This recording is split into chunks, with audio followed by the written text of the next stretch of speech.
네, 우리 함께 기도하고 시작하도록 하겠습니다.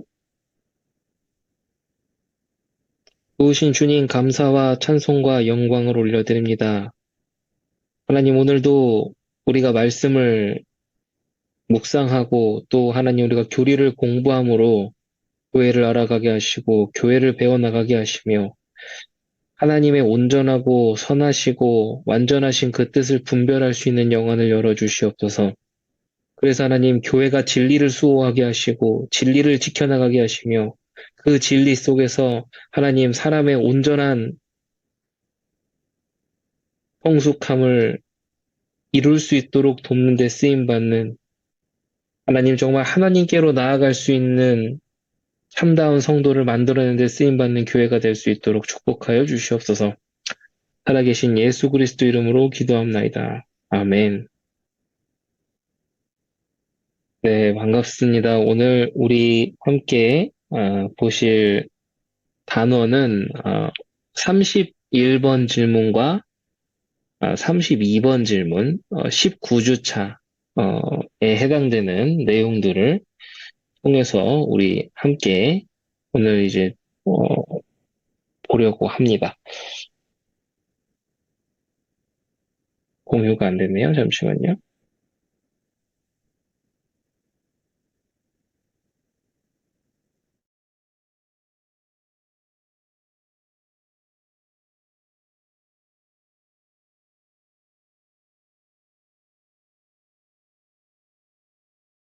네, 그래서 오늘 우리 함께 이 말씀을 나누고 또 교리 공부를 하면서 우리가 또 오늘 하나님이 주시는 그 뜻을 유익하게 알아가는 좋은 시간이 됐으면 좋겠습니다. 내용을 좀 보도록 하겠습니다.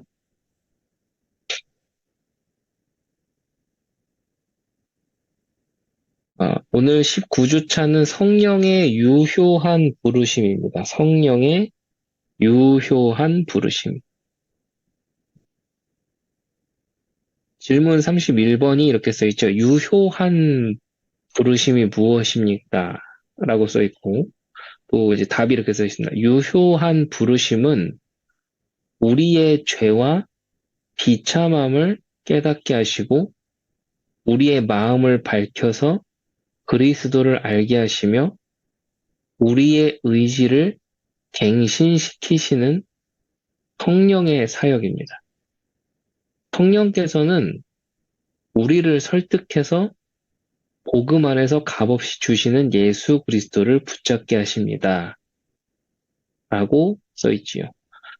성령의 유효한 부르심이라는 것은 하나님의 말씀의 진리를 통해서 나의 비참함을 깨닫게 하는 것이고, 그러면서 나에게는 그리스도가 필요한 것을 알게 하시고, 우리의 전 인격적인 것이 변화되어지는 것을 유효한 부르심이라고 하는 거죠.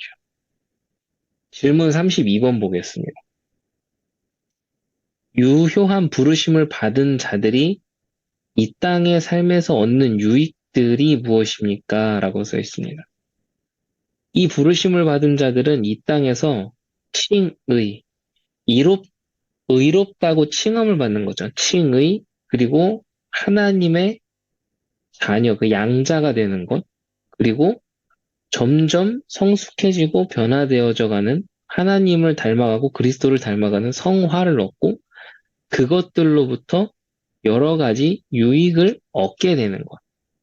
이것이 유효한 부르심을 받은 자들이 이 땅의 삶에서 얻는 유익들이고 또 그리스도인이라면 이 유효한 부르심 가운데 변화되고 성장하고 성숙함이 있어야 된다라는 것이죠. 회개하지 않고 자신의 죄악됨을 인정하지 않고 나에게 그리스도가 필요하지 않고 여전히 내가 잘났다라고 말하면서 사는 자에게는 하나님의 사랑은 없습니다. 나의 비참함과 죄를 깨닫고 그리스도가 필요하면 그 앞에 무릎 꿇는 자에게 구원의 은혜가 임했음을 보이는 것이지 그런 것이 없고 그런 유효한 부르심에 대한 것이 나타나지가 않는데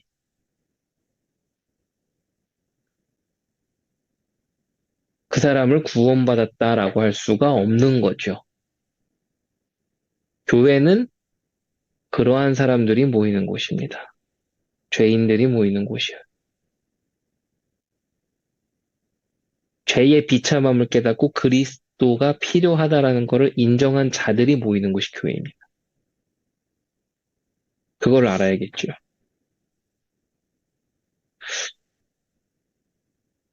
외적인 부르심입니다. 많은 사람이 복음 사역자들을 통해서 복음에 대해서 듣습니다. 이렇게 복음을 증거하는 가운데 부르시는 것을 외적인 부르심이라고 하죠. 그러나 이러한 부르심에도 불구하고 이런 초대함을 받은 자들이 있음에도 불구하고 실제로 그리스도를 믿는 자는 그 숫자가 적습니다. 왜냐하면 많은 사람이 복음을 들어도 복음은 그 사람의 지능과 그 사람의 지혜와 그 사람의 눈치로 이해할 수 있는 것이 아니기 때문에 많은 사람이 복음을 이해할 수 없다라는 의미는 그 의미죠. 그리고 왜 예수님이 필요한지를 실제적으로 깨닫지 못하기 때문입니다. 그래서 하나님의 말씀을 통해서 하나님을 알아가야 되는 거예요. 성경을 통해서 하나님을 알아가고 성경을 통해서 나의 죄성과 비참함을 깨달아가는 것이지 무슨 문제가 해결되었기 때문에 주님을 만났다. 그러면 그 문제 해결 안 되면 주님 못 만납니까? 그거 아니거든요. 근데 많은 사람들이 이렇게 오해하고 이렇게 붙잡고 있지요. 그렇게 되면 나중에 조건부 신앙이 되고 내가 생각하고 내가 상상해냈던 그 신앙이 무너지기 시작하면 신앙이 같이 흔들립니다. 그건 신앙이 아니에요. 우리는 성경을 통해서 기초를 다져나가고 성경을 통해서 정확한 진리를 깨달아 나가는 거예요.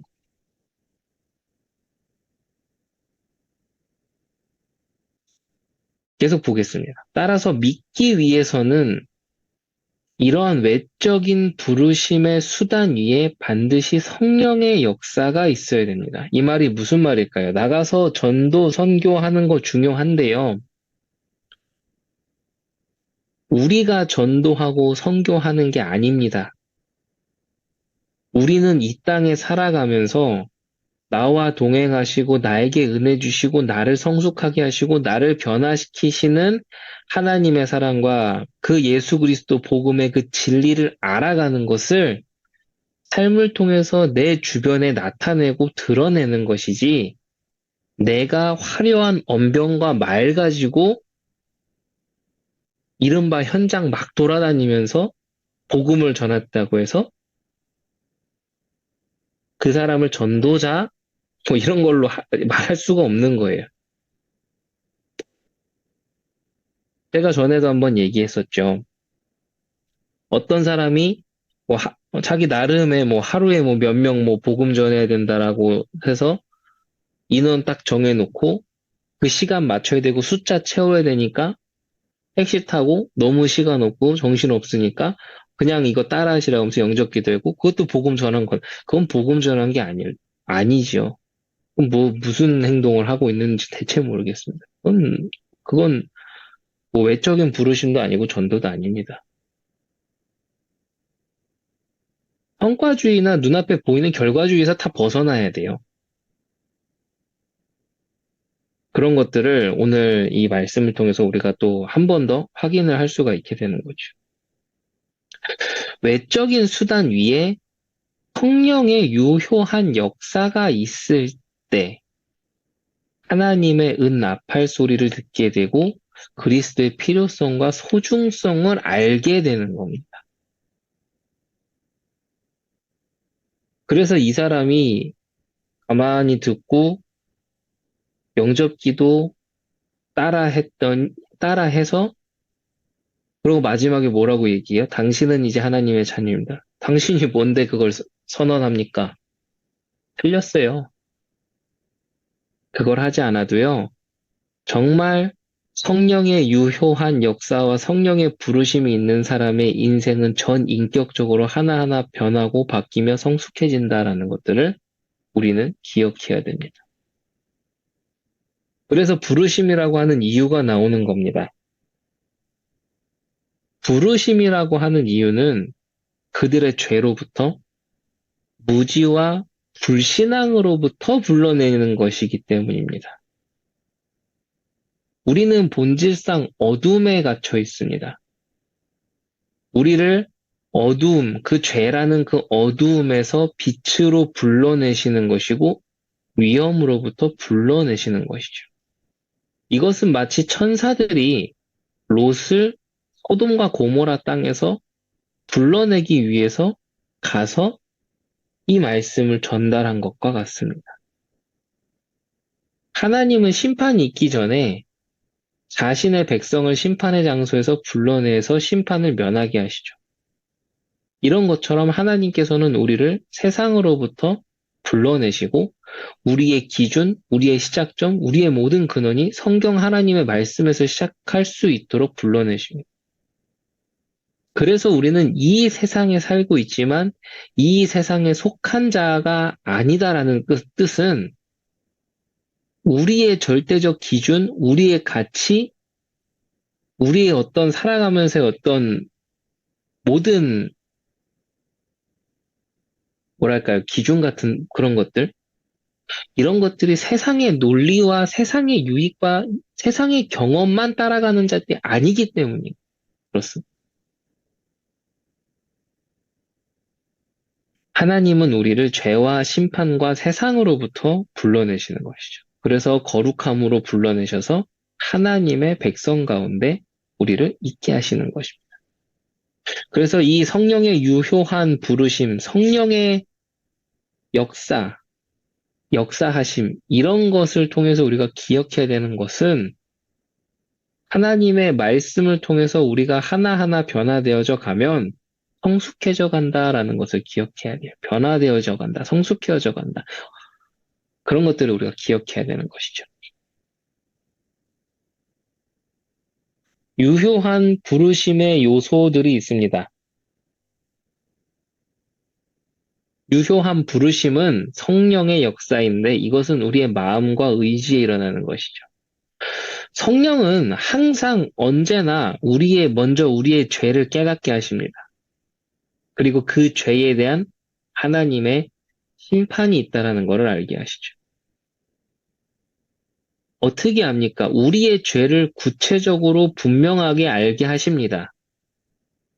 그리고 하나님의 진노가 엄중하고 우리는 그것을 피할 수 있는 존재가 아니었다라는 것을 알게 하시죠. 그때 우리는 양심이 눌리고 견딜 수 없는 그 어떤 상실감을 느끼게 되고, 그러면서 우리는 어떻게 합니까? 어떻게 해야 그렇다면 나는 구원을 받을 수 있는가? 나는 구원을 얻을 수 있는 자격이 있는 사람인가? 이런 것들을 생각하며 정말 솔직한 마음으로 하나님 앞에 서게 되는 것입니다.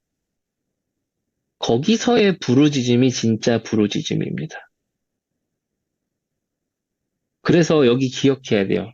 특히 성령은 율법을 가지고 우리의 죄를 깨닫게 하십니다. 이거를 자꾸 상당히 많은 사람들이 율법은 구약 시대에 있었던 것이기 때문에 더 이상 우리에게 영향을 주지 않는다. 예수 그리스도께서 십자가에서 피 흘려 죽으심으로 성소의 휘장이 갈라진 것처럼 구약 시대 때 우리에게 주셨던 그 율법은 끝났다라고 자꾸 얘기를 하는 사람들이 간혹 또 어떤 때는 많이 존재하는데 그걸 율법 폐기론이라고 합니다. 이단이에요.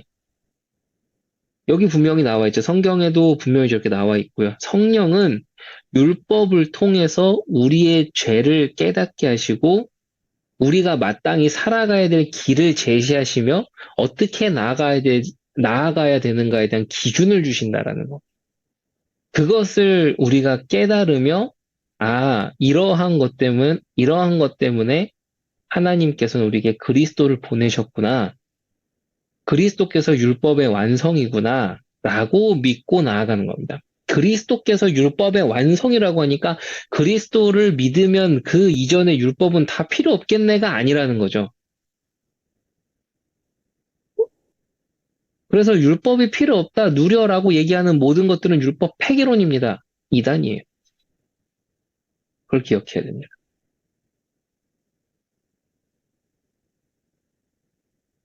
이렇게 성령은 율법을 통해서 하나님의 말씀, 하나님의 법을 통해서 우리에게 죄를 깨닫게 하신 다음에 우리의 마음을 밝히셔서 그리스도가 필요하구나를 알게 하시는 거예요. 이게 뭐예요? 영적인 눈을 열어준다는 게 이 의미이거든요. 영적인 눈을 열어주셔서 복음에서 제시하고 있는 그리스도에 대해 알게 하시는 거예요. 그래서 하나님을 아는 지식, 그리스도를 아는 지식, 뗄래야 뗄 수 없는 겁니다.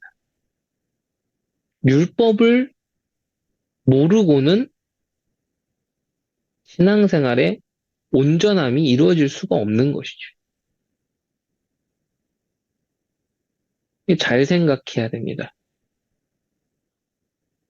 율법이 필요 없지 않아요. 율법은 필요합니다. 그래서 전에 우리 강의 들을 때 그 강의를 들었죠.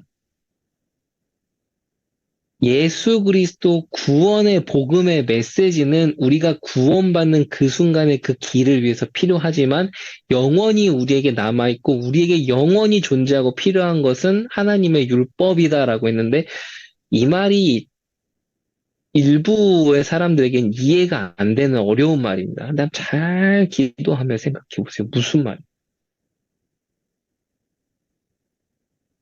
우리가 구원받았기 때문에 예수 그리스도의 복음은 구원받은 그 순간, 우리에게 이렇게 되는구나라는 걸 알게 되는 것이고, 하나님의 율법은 그 이전에도 그 이후에도 계속 우리에게 필요하며, 우리가 하나님 나아갈 길을 여시고, 우리가 계속 성화될 수 있게끔 하는 그 선상에 하나님의 율법은 영원히 존재한다라는 걸 기억해야 돼요.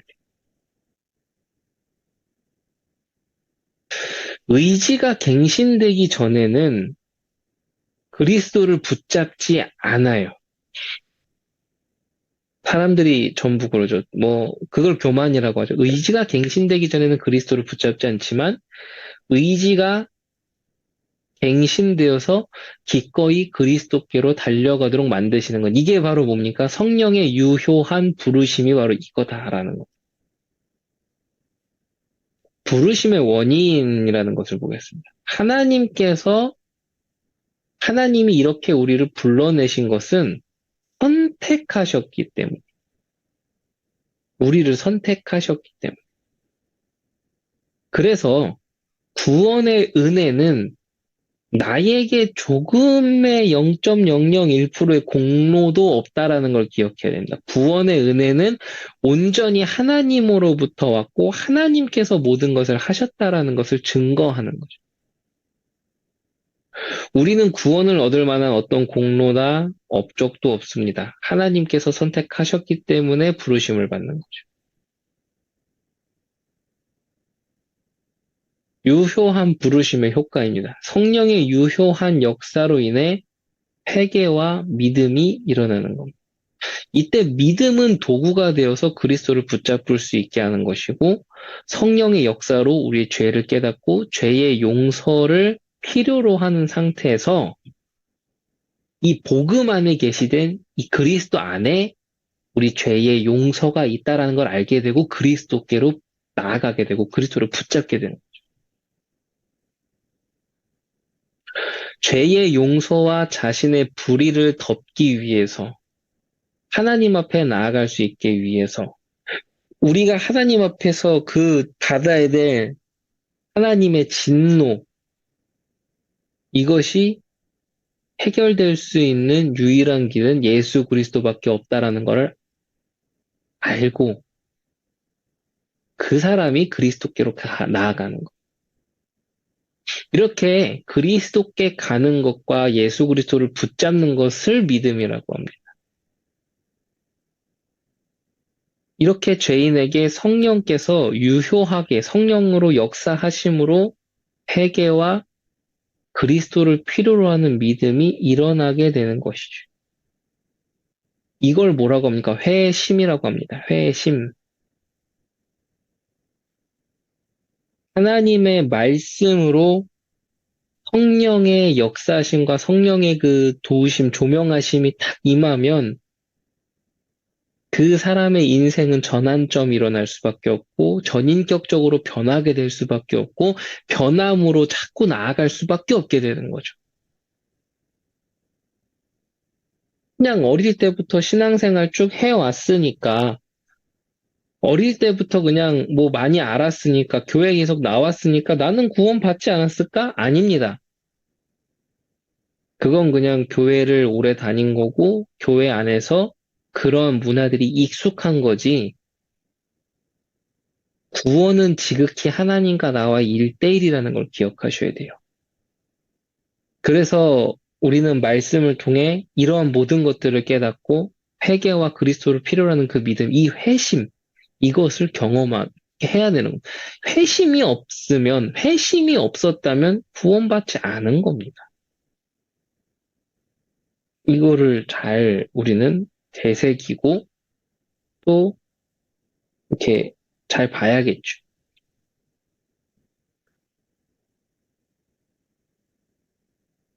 믿음이란 건 무엇입니까? 성령께서 유효한 역사로 주신, 그래서 여기 보면 성령의 유효한 역사로 인해 발생된 믿음이라고 설명하죠.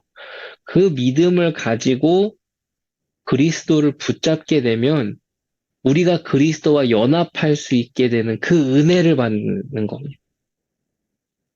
그래서 믿음으로 말미암아 우리가 구원에 이른다라는 거는 믿음으로 그리스도께 연합된다라는 내가 그 안에 그가 내 안에 이런 말들이 다 그리스도와 연합이라는 거. 그리스도께 연합되면 그리스도 안에 하나님이 마련해 놓으신 그 유익을 누릴 수 있게 되는데 그 유익이 무엇입니까? 칭의, 양자됨, 성화 그것들로부터 나오거나 동반되는 성령의 9가지 열매들이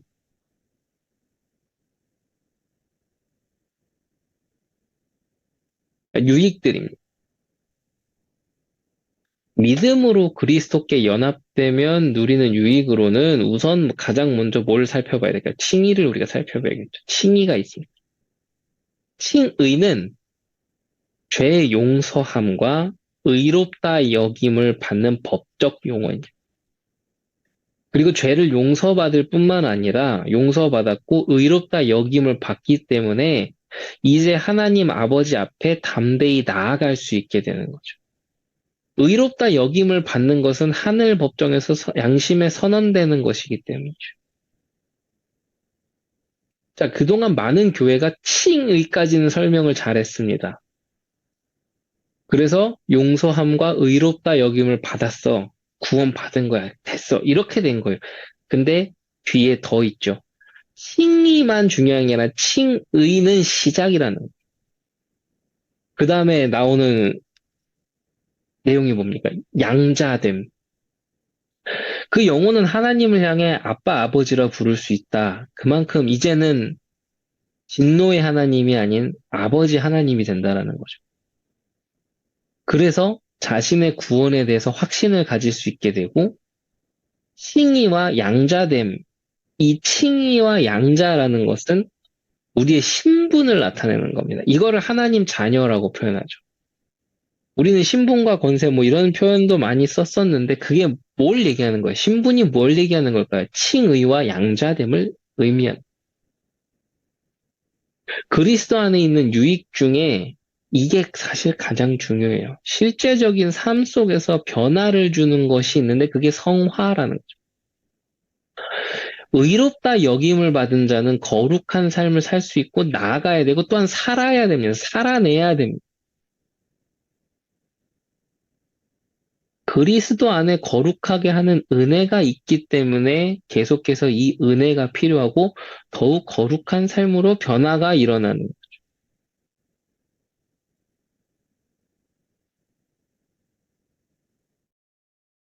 그래서 용서함도 중요한데요.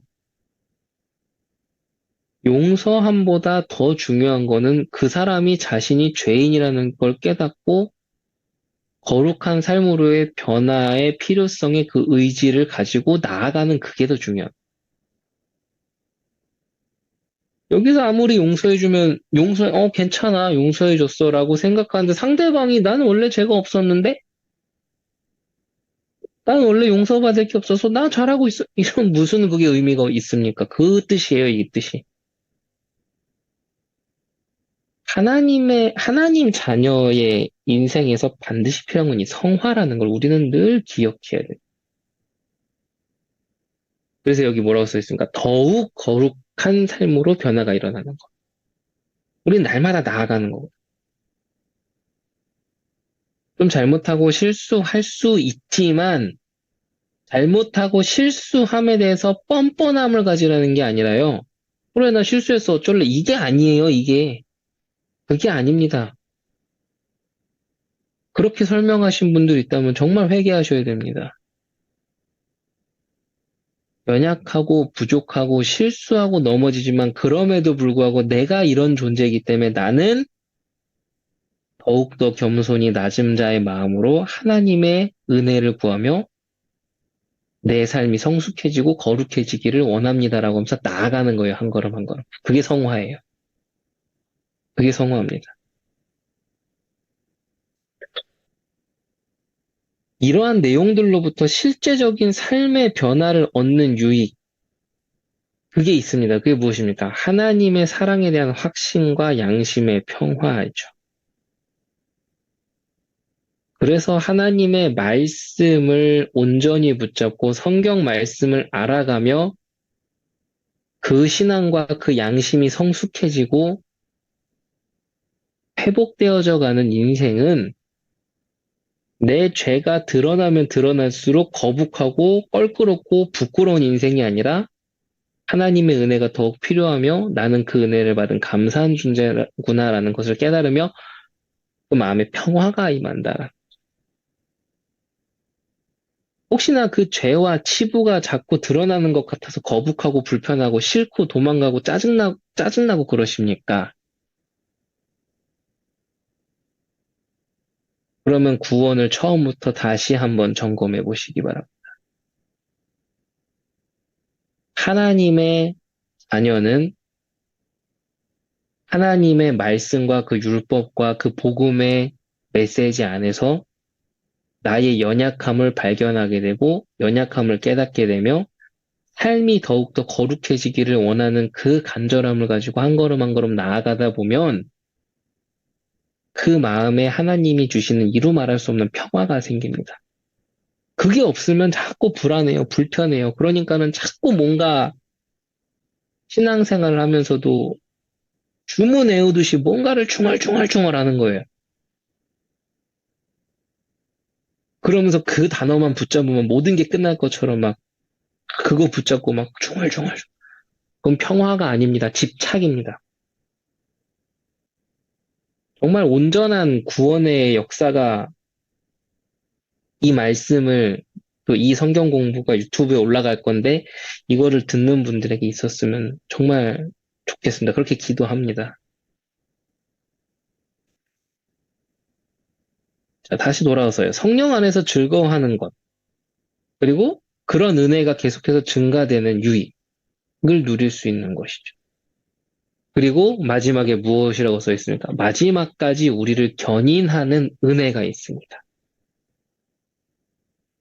그래서 지난주에도 우리가 잠깐 확인했던 내용 중에 하나가 저 사람은 처음에 예수 잘 믿었는데 하나님의 자녀로 신앙생활 잘했는데 복음에서 이탈됐어.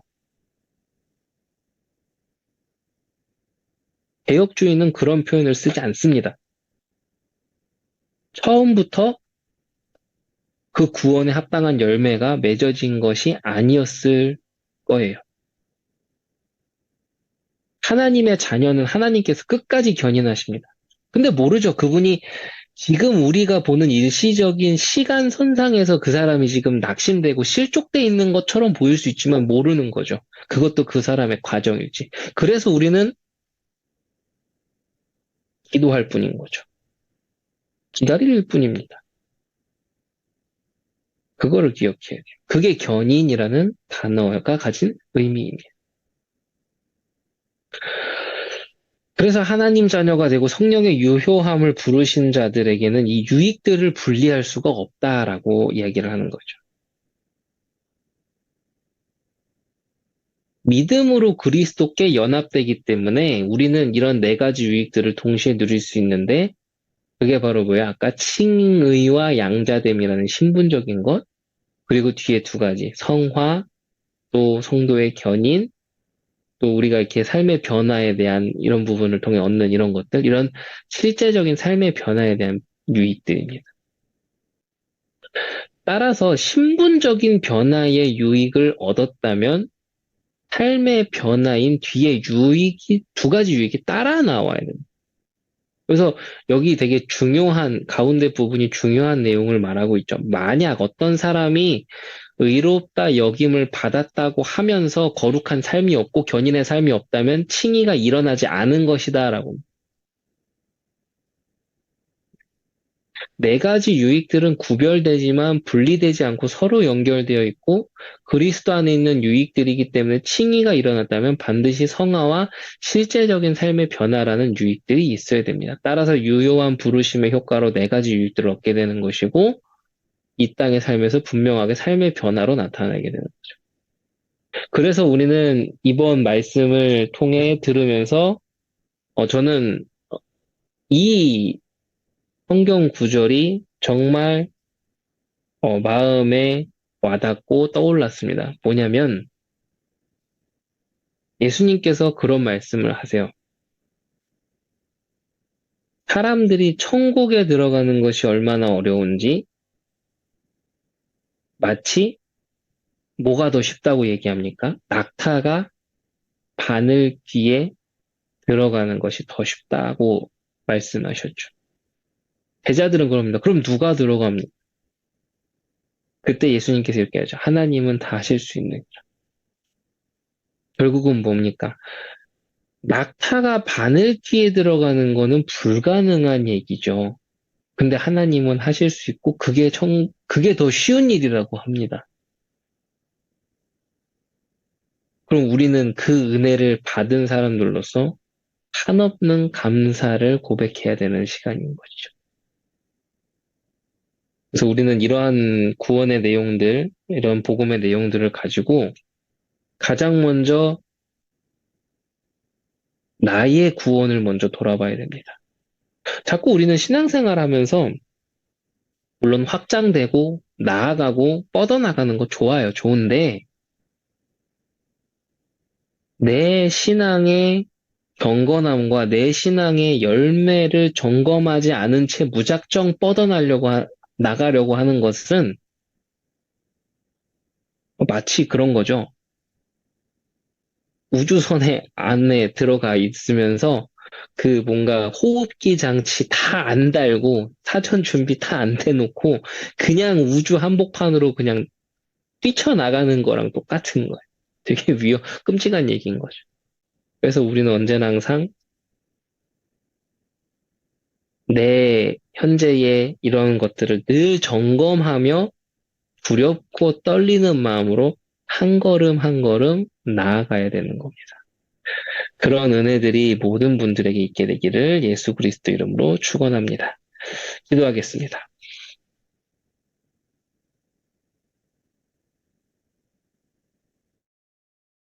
하나님, 우리가 이 말씀의 진리를 깨닫게 하여 주시옵소서. 그리고 우리의 시선이 자꾸 세상과 육신과 물질로 돌아가지 않게 하시고 진리에 초점 맞춰지게 하시며 그 진리에서 세상을 살아갈 수 있는 올바른 출발점의 방향들이 설정되어질 수 있도록 역사하여 주시옵소서. 날마다 하나님 앞으로 나아가길 소원합니다. 오늘도 우리가 이 말씀을 받고 우리 개개인의 신앙을 돌아보길 원합니다. 하나님 우리에게 긍휼함을 베풀어 주시고 하나님의 말씀 앞에서 누구도 잘난 사람은 하나도 없사오니 우리가 하나님 서로를 향해 가시돋친 말을 하는 것이 아니라 기도하며 격려하며 함께 갈 수 있는 참된 공동체의 모습을 회복하며 온전하게 나아갈 수 있도록 주님의 따뜻한 사랑을 경험하는 공동체가 될 수 있도록 축복하여 주시옵소서. 살아계신 예수 그리스도 이름으로 기도합니다. 아멘.